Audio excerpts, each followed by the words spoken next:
हम सप्तऋषि हैं। हमें ब्रह्मा जी ने सृष्टि के प्रारंभ में धर्म, वेद, ज्ञान और मानव समाज का मार्गदर्शन करने के लिए उत्पन्न किया। हम आकाश में ध्रुव तारे के चारों ओर भ्रमण करते हैं। मैं महर्षि कश्यप, ब्रह्मा जी के मानस पुत्र मारीची का पुत्र हूँ। मैं देवताओं, दानव, नागों तथा गरुड़ का जनक हूँ। मैं सिखाता हूँ कि कैसे विविधता में ही सृष्टि की पूर्णता है।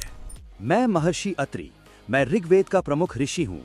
मैं अत्यंत तपस्वी तथा शांत ऋषि हूँ। मेरी तपस्या इतनी प्रबल थी कि स्वयं त्रिदेव दत्तात्रेय के रूप में मेरा पुत्र बनकर आए। मैं सिखाता हूँ कि कैसे सच्ची भक्ति से ईश्वर स्वयं साधक के समीप आ जाते हैं। मैं महर्षि भारद्वाज, मुझे ज्ञान का सागर कहते हैं। मैंने आयुर्वेद, खगोल, युद्ध कला और वेदांत पर गहन काम किया है। मेरे पुत्र द्रोण की महाभारत में काफी अहम भूमिका रही है।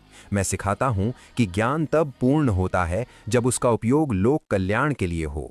मैं महर्षि विश्वामित्र, मेरी राजा कौशिक से ब्रह्मर्षि बनने की यात्रा मानव इतिहास की सबसे प्रेरक कथाओं में से एक है। मैंने कठोर तपस्या करके गायत्री मंत्र की रचना की। मैं सिखाता हूँ कि कोई भी व्यक्ति तप तथा संकल्प से अपना भाग्य बदल सकता है। मैं महर्षि गौतम, धर्म, संयम और न्याय का प्रतीक हूँ।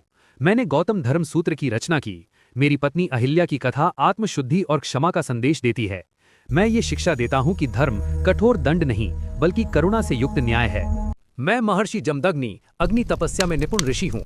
मेरा पुत्र परशुराम भगवान विष्णु का अवतार है। उसने कई बार अधर्म का नाश किया।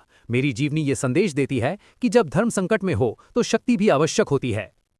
मैं महर्षि वशिष्ठ, एक ब्रह्म ऋषि हूँ। मैंने राजगुरु के रूप में आदर्श स्थापित किया। मैं प्रभु श्री राम का गुरु और मार्गदर्शक रहा हूँ। मैंने अध्यात्म की शक्ति से विश्वामित्र के राजबल को परास्त किया। मैं सिखाता हूँ कि कैसे अध्यात्म बल भौतिक बल से श्रेष्ठ होता है। हम सप्तऋषियों ने ही गोत्र प्रणाली की स्थापना की तथा हमारा ध्रुव तारे के चारों ओर परिक्रमा करना दर्शाता है कि धर्म हमेशा सत्य के केंद्र में होता है।